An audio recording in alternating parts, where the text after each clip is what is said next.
All right. Welcome and good afternoon. I'm Dana Devine. Thanks for watching. Thank you, Metropolitan Chicago Breast Cancer Task Force, for making this half hour possible. Thank you, Donna Lynn, for getting that music correct. No time like any time. Better late than never, right? That's what they say.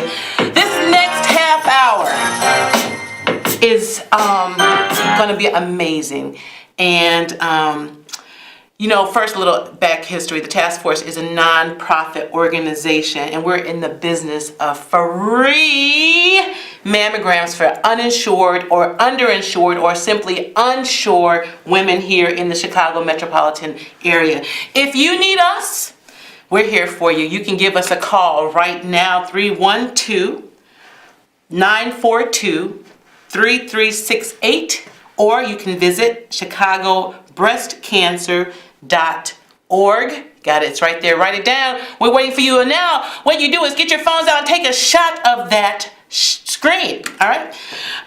This show is dedicated to raising awareness about breast cancer and to help eradicating the breast cancer disparities between black and white women right here in Chicago. We're saving lives one woman at a time through awareness and prevention. Did you know that here in Chicago, African American women under the age of 40 die 157% more often than white women their age? That is awful. And did you know that 80% of the time that lumps are found, they're benign? So don't deny, verify. You could be worried about nothing. Schedule your mammogram today. If you don't have insurance, no worries. Call 312-942-3368 or visit ChicagoBreastCancer.org. We have a team of skilled professionals who are waiting to help you. Call today. Spring is almost here. Today is the last day of winter. Yes! And here's my little encouragement for you. Spring is here. Welcome all the new beginnings. Spring is nature's way of saying, let's party! Yeah! Spring adds new life and new beauty to all, and that is it. Again, a rule of thumb for you is use your birth month to schedule your routine appointments, like your annual pap smear, your annual physical examination, and if you're over 40, your annual mammogram. Can't say it enough.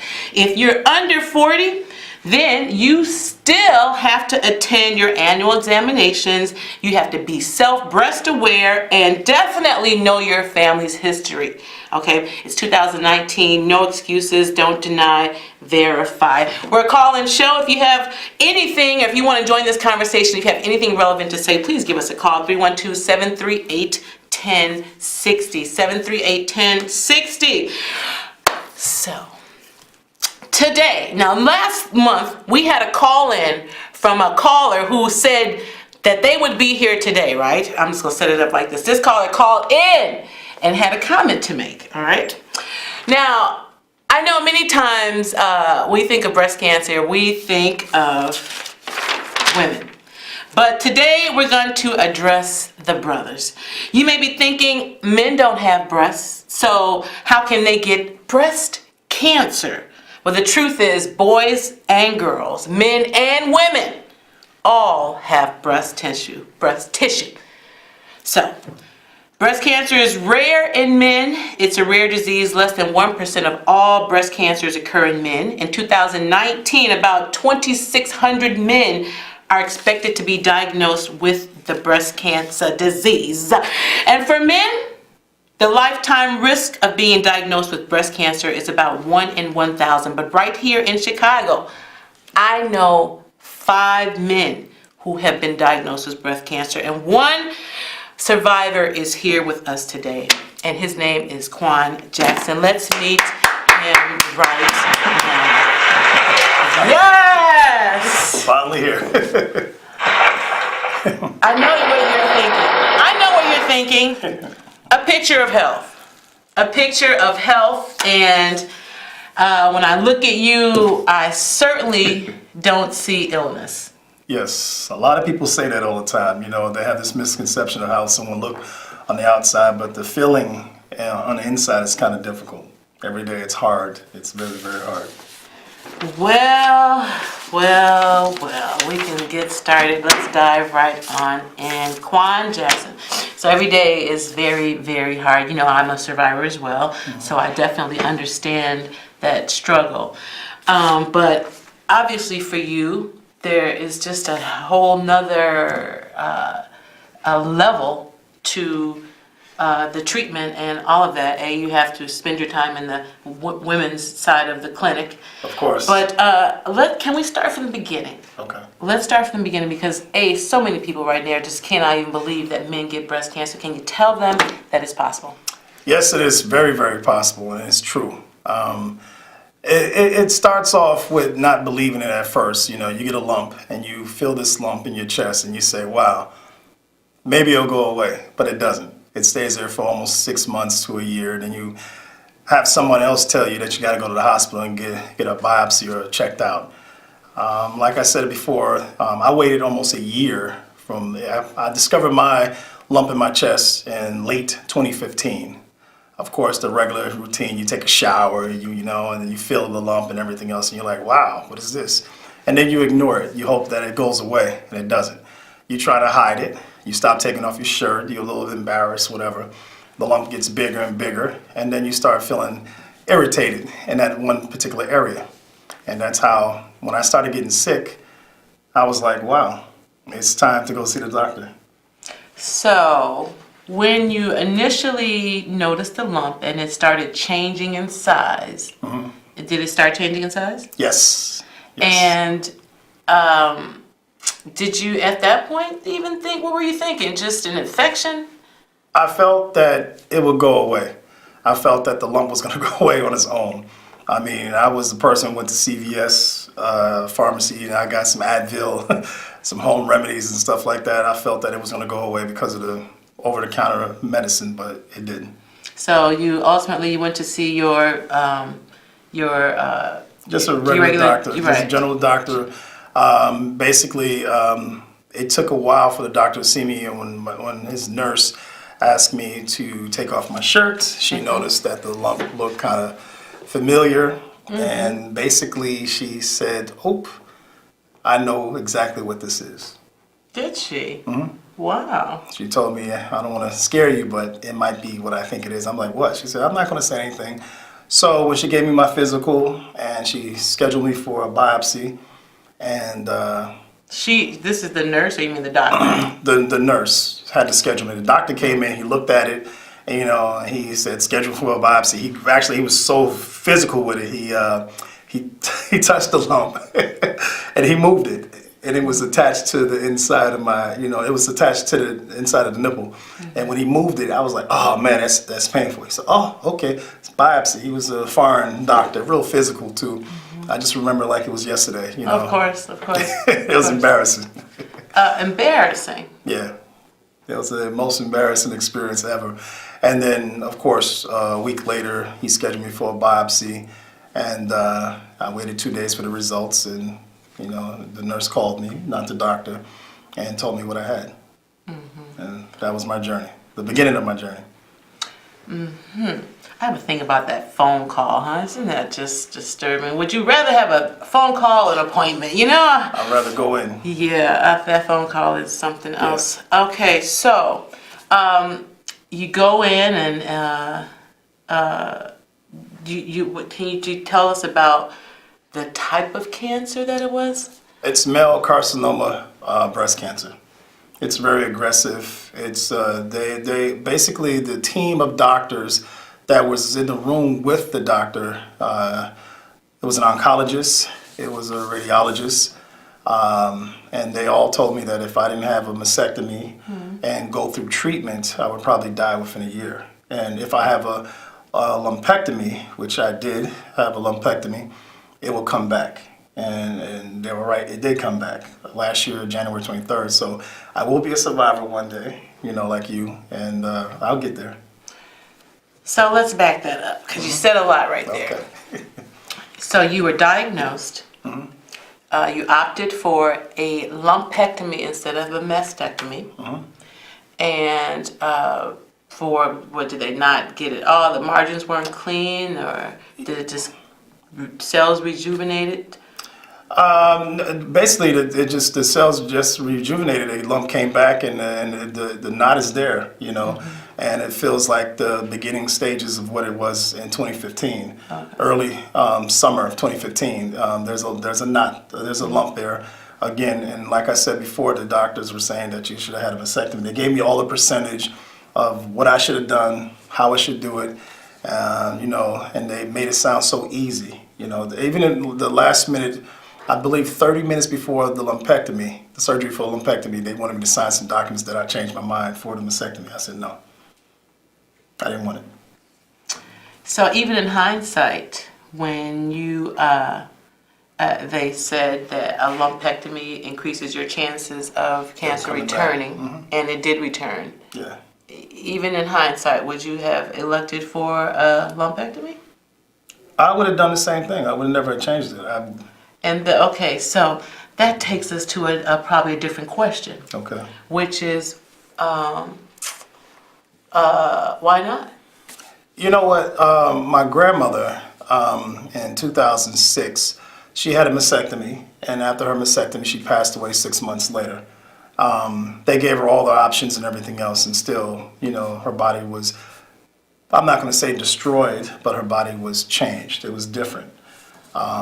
She went through the necessary steps, getting reconstructive surgery and all this other good stuff, but she only lasted 6 months after, and then it came back immediately. It came back very aggressive, carcinoma, of course, and she passed away. And I said to myself, I'd rather just go back with the treatment, and try my best to diet, the alkaline stuff that I'm doing now with the essential water. And that's why I look the way I do. Sometimes doctors tell you things not to scare you, but it's a business. You see a lot of patients. You don't see a lot of patients in a gym like myself. You don't see a lot of patients out there working out and being active. And there's some things that you can do to stop the cancer from spreading. You got to read up on it. You don't have to destroy your body. We have a caller. Caller, can you hear me? Yes, good morning. Afternoon. How you doing? I'm good. Good afternoon. Thanks for calling. Thanks for watching. Yes, I'm not where I can see the program, but I was calling in. Is Bruce Jackson on the program? You mean Mr. Quan Jackson? Bruce Jackson. I hear that you all are talking about male breast cancer. Quan Jackson. Yes. And I was wondering, this is Minister Robert Floyd Plump, if you had any statistics on how many male, especially black males, died from breast cancer this week. Well, this year, I found a number, and my number says that 2,670 men are expected to be diagnosed with breast cancer across the nation. It's a national number, not here in Chicago. That's pretty much across the United States. You have any different numbers? No. I know that not all cancers are very aggressive. I know that my particular cancer, the carcinoma, male breast cancer, is very aggressive. And I don't know the percent of the amount of those who survive and not survive. I'm doing my research on that. You can contact me on Facebook if you want, Quan NYC Jackson or Quan NY Jackson, and I'll find out. Just give me 24 hours and I'll let you know. Sounds good. Sounds good. Let me know too, and I'll let you know as well. So you said something that's very important here. You said, and that your grandmother had breast cancer. Yes. So now we are talking about a family history. Yes. Is she the closest lineage of breast cancer, or is there any more in your more immediate family? Well, my sister, Keisha Jackson, she has breast cancer. She has carcinoma breast cancer as well. Currently? She's a year younger 2 years younger than me. My two uncles, they had breast cancer, and they're not here right now. Yeah. So. And so the two uncles with breast cancer, did you know that they passed away from breast cancer prior to you? You know what? I didn't know until I was told by my mother. After you had been diagnosed? Yes. Because I wonder, had you, considered that when you were feeling the lump the first time, would you have, I would have been more proactive. Yeah, exactly. You'd have considered that. I would have gone to the doctor. I would have gone to the hospitals and stuff like that to prevent it, getting checked out and everything else, instead of being thrown into the woods. And as a male, having a mammogram, it's difficult. You have nurses grabbing both your arms, one arm, the right arm, the other one left, and the other one pushing you in, and it's hard. Well, I applaud you guys. This is hard. Well, And then the medications and stuff, the surgeries to go with it and stuff like that. I think that the most important thing is that you got to know your family history.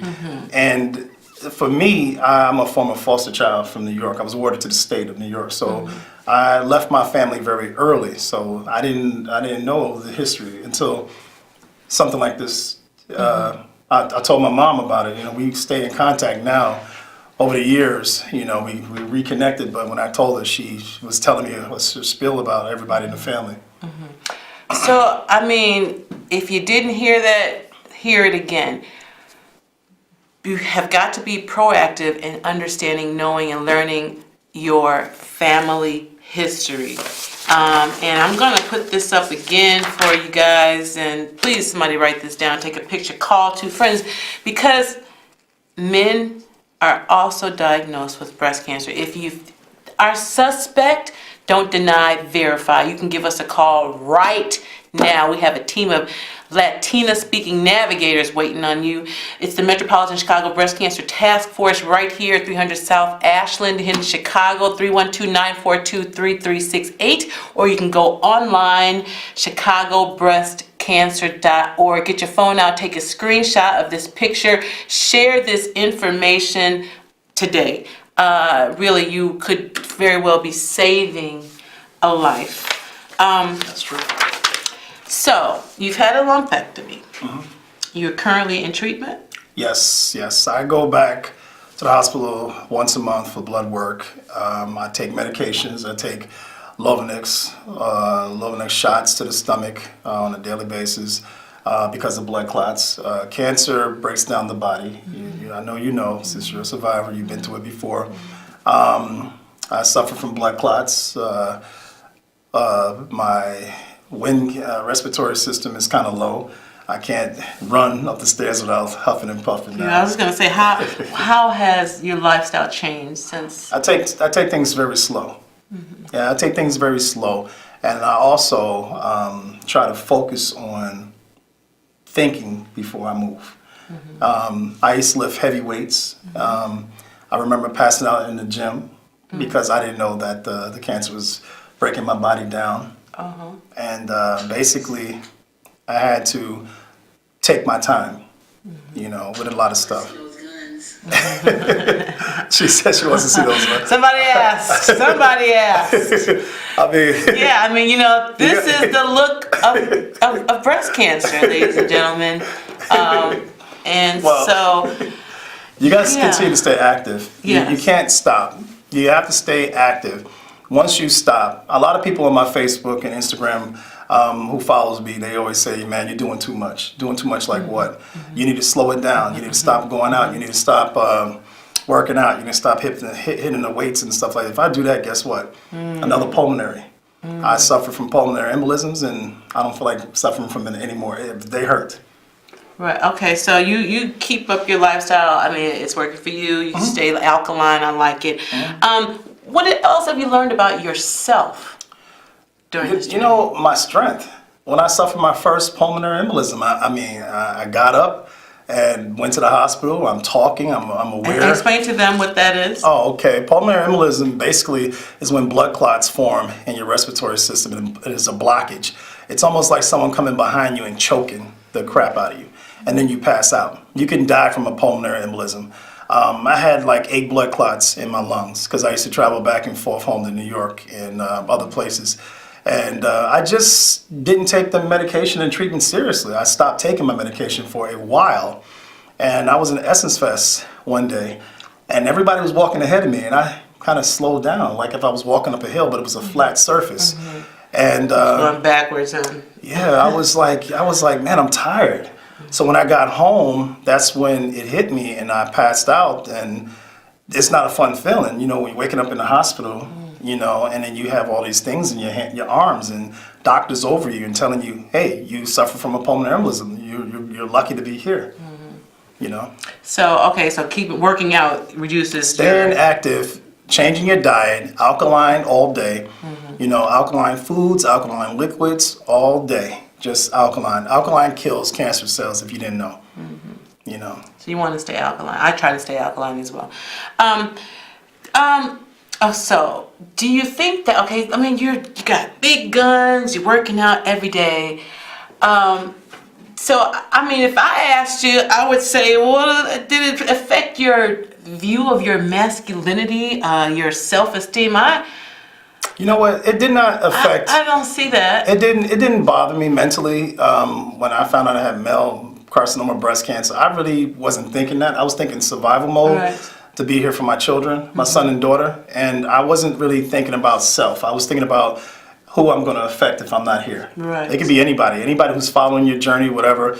You don't know who's following you. You don't know who's watching you, and they look up to you. They look at you for inspiration. So basically, it did not bother me that I was going through, I would say, female treatments. It's not really a female treatment, it's everyone's treatment. This is the norm. Once you have breast cancer, you have to go through chemo, you have to go through mammograms, you have to go through a lot of stuff. Well, let me ask you this. This might be a tough question.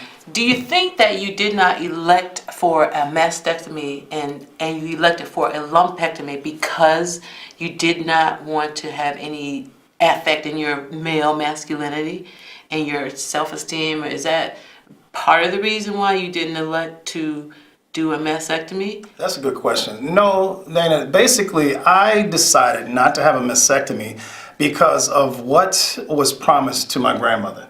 My grandmother had a mastectomy, and basically they told her if you have a mastectomy, you have 0% chance of the disease coming back.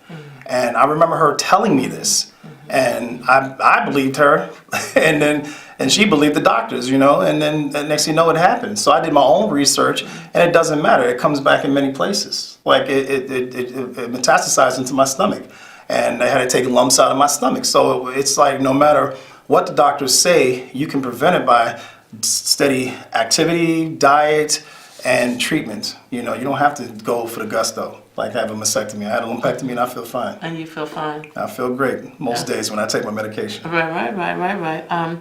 So, you know, I just have to put this up one more time. You know, if you think that you need this information, please write it down. It's the Metropolitan Chicago Breast Cancer Task Force. You can go to chicagobreastcancer.org. We have a Latina staff on hand right now waiting for you. You know, I asked this one question to all my guests. Can you recall, and I did in my own little Dana Divine study, any traumatic experience, any huge loss that occurred like 2 years or so prior to your diagnosis? See, you say diagnosis, and I'm thinking you saying 15, maybe 13, because you waited a while before you went to the doctor. But anything prior to, can you think of anything? You know, my traumatic? younger brother passed away from HIV, from AIDS, and I had to bury him. So that was the most traumatic thing in my life. What year was that? It was in actually, 2014, like the beginning of 2014. So that was it. And, Well, yeah. In my own little inconclusive study, you have been conclusive. I just think that, you know, all the 20 women that I asked that question to, all 20 had an experience that they could recover, a loss of some sort, a huge loss of some sort. So I just think that, who knows? So we'll have to do the study. We'll have to ask that question over and over again. What's the most important message that you can tell any man watching right now? Okay, what I want to say to all men out there, you just don't be selfish. Don't be selfish like I was. I waited almost a year to have a physical. I waited almost a year to see a doctor. I waited almost a year to have a biopsy. and it went from stage 1 to stage 3. You do not want to wait, because being selfish, you have family, you have children, you have a spouse, you have people who are there for you and they love you. Go check yourself out. Yeah, and fear is debilitating. Thank you again, CAN TV. Thank you, Metropolitan Chicago Breast Cancer Task Force. Thank you, Donna Lynn, my producer, Grammy Award winner Maurice Joshua. He gives us a lot of our backdrop in the sound. Thank you, Quan Jackson, and thank you for watching. I'm Dana Devine. Now until the next Thursday of the next month at 5 p.m. Be safe, be blessed, and be sure. Don't deny, verify. Have a good one, guys.